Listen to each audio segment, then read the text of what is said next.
Hey YouTube, what's going on? This is PokeTCG Gamer back with another video, and in today's video we're going to be going over my Week 1 CPC Majors Season 4 match, in which we're playing Techno, the coach of the Carolina Pantherians. If you guys don't know, Techno is a very good friend of mine. We played a lot in the Draft League format many times before, and definitely excited to be playing him in Week 1 of the CPC.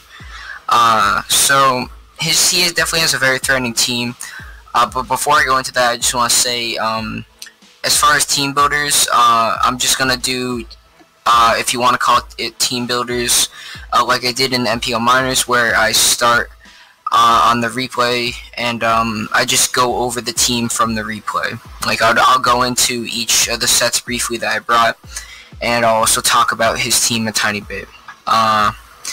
If you guys want me to actually do formal team builders, definitely comment that down below, and I'll definitely consider that. But for now, I'm just going to do it how I did it in the MPL Minors. So, he definitely has a very threatening squad. His entire team is Tapu Bulu, which is his Z Crystal Mon. We have Heatran, Crobat, Vaporeon, Gliscor, Alakazam, Conkeldurr, Ampharos Mega, Spiritomb, and Avalugg. So, he brought his Mega Ampharos, the Gliscor, the Vaporeon, the Tapu Bulu, the Crobat, and the Avalugg. So one thing that I noticed when I was prepping was that his speed tiers are pretty bad. Like, his speed jumps from Heatran at base, I think, 79, to all the way up to Alakazam at base 120. So there's a huge gap in his speed tier. Which definitely helped me a little bit in my prep, allowing me to go Adamant on 3 of my mons, Modest on 1 of them, and then the other 2 are defensive. So I guess I'll get into the team really quick. But first, I do want to apologize for this video being late.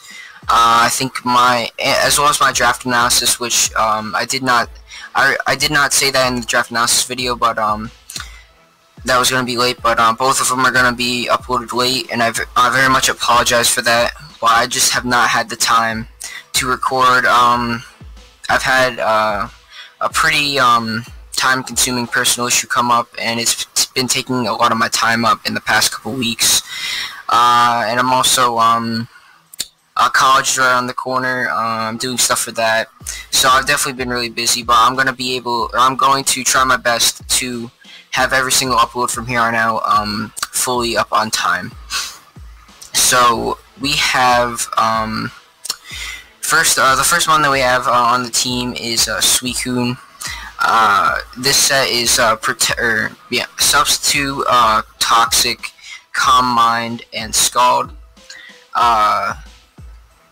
This thing it can help me a lot versus the Gliscor. I can sub up, and if it outspeed, I'm speed creeping max speed Heatran, so I could possibly sub up on the Gliscor depending on its speed, and start Calm Minding up. After enough Calm Minds, I'm able to, even if the Ampharos is rest, like if I Toxic it and it rests, if I have enough Calm Minds up, I'll be able to beat it 1v1. The Vaporeon, I can Toxic it before it roars me out. Obviously it could be Heal Bell, but I can still force it to Heal Bell. Toxic is good for the Avalugg and the Bulu as well. And I have enough defense to be able to wall most variants of Crobat, which is very nice. So the next Pokemon I have is Megalodios with Roost on 3 attacks. I have Psyshock, Draco Meteor, and Surf, obviously with the Modest Nature speed creeping the Heatran. Surf is very nice to hit things like the Heatran and the Gliscor very hard. Psyshock, just for general stab, hits Tapu Bulu very hard, hits the Vaporeon very hard, and Oko's the Crobat, and Draco hits a lot of his team hard as well, including Okoing Avalugg after Rocks, I believe, and Okoing the Mega Ampharos. And that's pretty much it for that set. It definitely hits his team very hard. I was kind of happy that I didn't see the Alakazam, because with enough chip damage, if it's Life Orb or even Sash, you can check me with Shadow Ball. So the next Pokemon that we have is Celesteela, which we're bringing defensive this week, with Protect, Leech Seed, Heavy Slam, and Earthquake. protecting Leech Seed, obviously, because it doesn't get reliable recovery outside of rest, so protect Leech Seed is my best way to go to keep it healthy. Mainly here for the Bulu, to switch into the Bulu's hits. I can Heavy Slam it and do a lot of damage, and I can Leech Seed up on everything else on his team. And Earthquake helps me do a lot of damage to things like the Heatran and the Mega Ampharos. So next up we have our rocker this week, which is Crocodile. With Stealth Rocks, 3 attacks, Life Orb, Adamant Nature once again, to be able to, and it's speed creeping a max speed Heatran.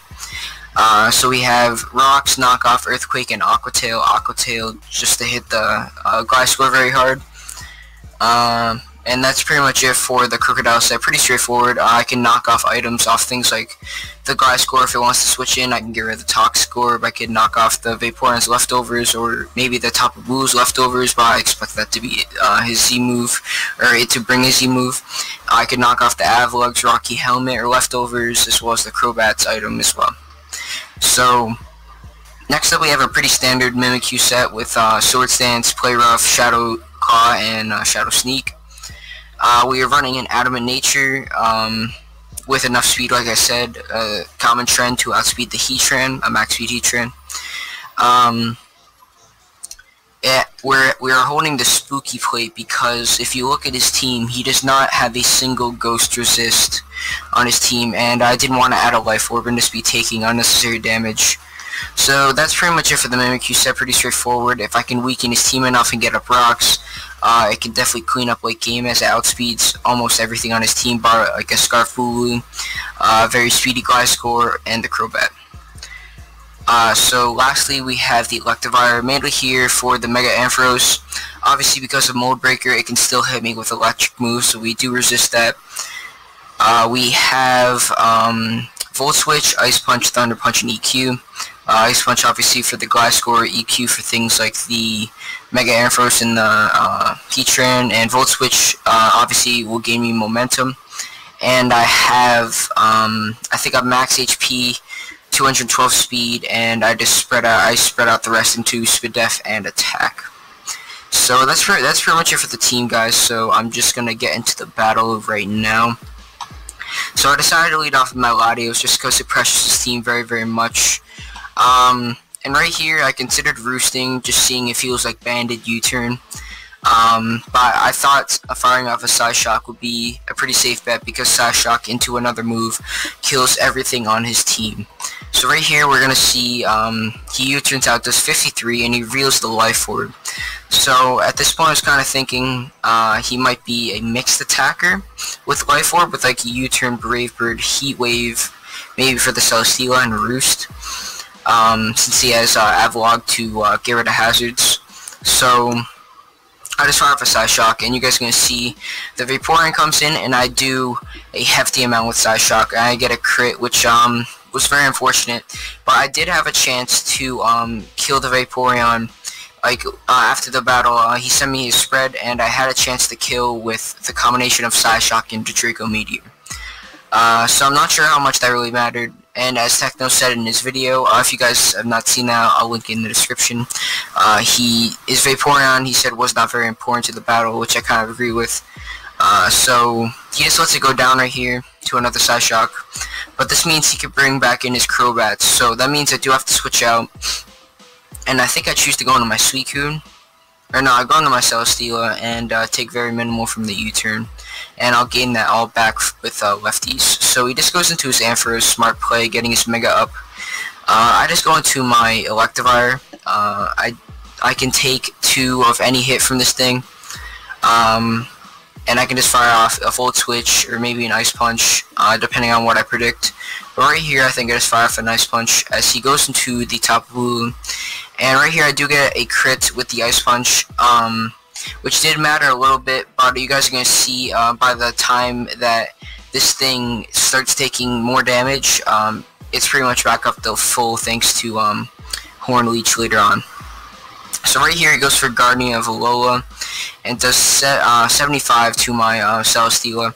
That was definitely a very good bring. I kind of expected more like a Swords Dance, Fighting Z with Superpower kind of Bulu, but that makes a lot of sense too. So right here, I just go for Protect. I know he's going to get Grassy Terrain back, but I'll be able to get a little bit more recovery. So I just go for Protect. I did consider going for Leech Seed, but if he did go for Superpower, I did want to be able to kill with Heavy Slam. So now I just Protect as he goes for the Focus Blast. And when I saw the Focus Blast, I was kind of thinking, he definitely has Electric Stab along with Dragon Pulse and Focus Blast. So I was very, very much expecting an Agility set now, because looking at my team, if the Mimikyu's Disguise goes down, I can definitely lose to that kind of set.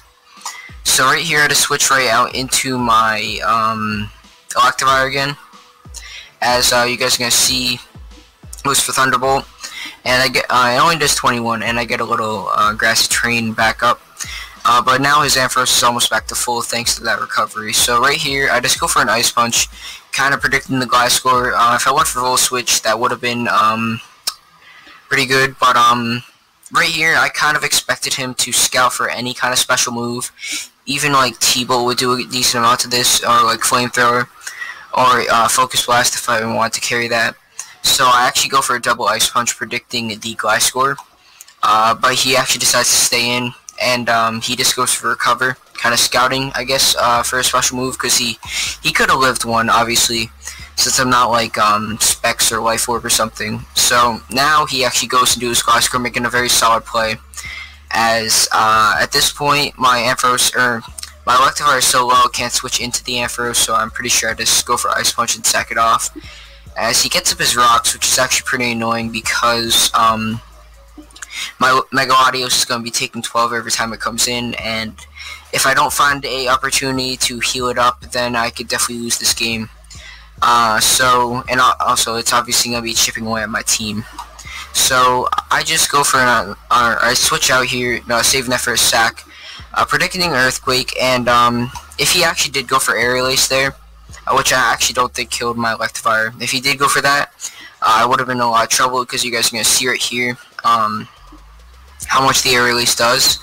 Or if he protects first. So if I actually roosted on that turn, that definitely would have been very good. I would have had my Mega Latios at a good amount of health. But now it's only at 15%, so I can only switch into Rocks one more time, and I definitely need this thing to be able to kill that Avalugg. And the Mega Ampharos. So I just sack I just kill it with Surf, as I'm now left at 15%.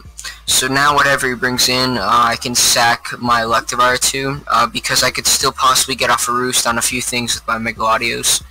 So I just sack it off to the Brave Bird, and now I choose to go into my Suicune, I think. As I can fire off a Toxic.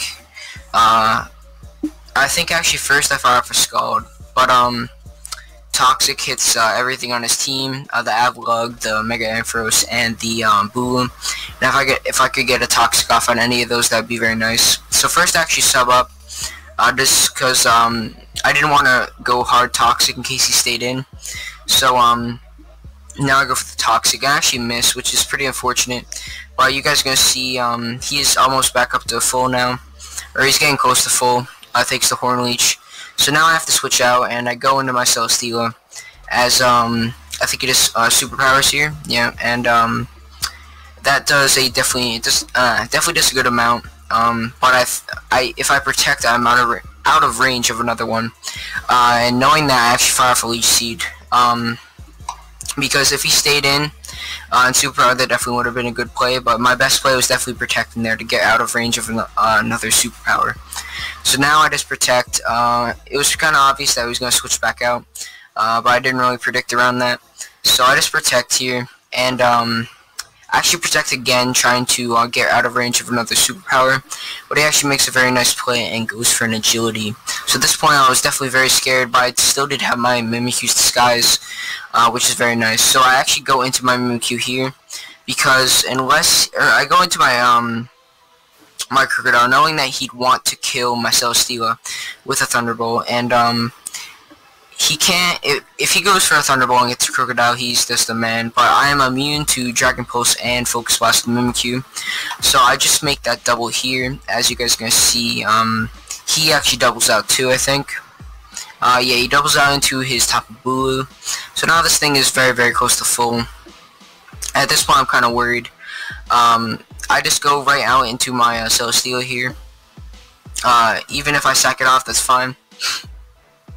But, excuse me, he does go for the Nature's Madness, but I am in range of a superpower, but, I do force him to click it here, lowering his attack, and if he has something like Mega Horn, I can now roost up with my Lottie, on this Tapu Bulu, which is very nice, and Side Shock is going to be doing a lot more because, his lower defenses.